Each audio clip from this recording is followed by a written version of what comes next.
अस्सलातु वस्सलामु अलैका या रसूलल्लाह व आला आलिका व सहाबिका या हबीबल्लाह। बिस्मिल्लाहिर्रहमानिर्रहीम। शुरू अल्लाह के नाम से जो बड़ा मेहरबान नहायत रहम वाला है। अस्सलामु अलैकुम। मैं आपको रहमत एंड पीस चैनल पर खुश आमदीद कहती हूँ। उम्मीद है कि आप सब खैरियत से होंगे।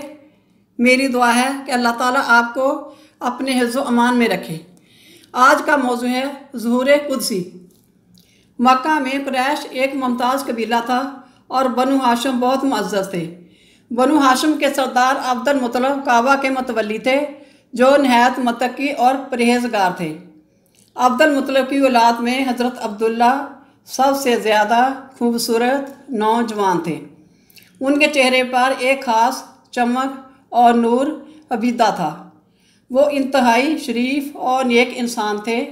उनकी पाकीज़गी शराफत के चर्चे घर घर थे।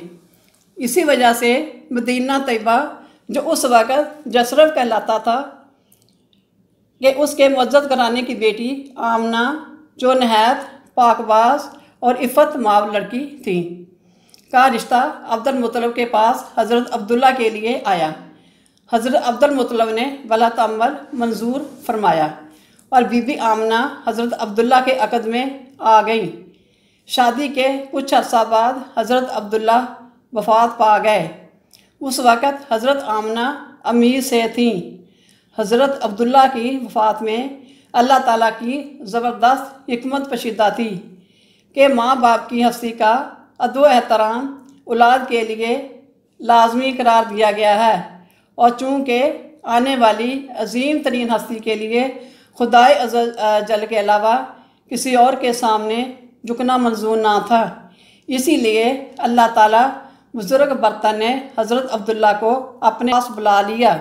मेरे इस रहमत एंड पीस चैनल को सब्सक्राइब करें, लाइक करें, शेयर करें और कमेंट करें, ताकि मेरी अगली वीडियो आपको मिल सके। अस्सलामु अलैकुम। शुक्रिया।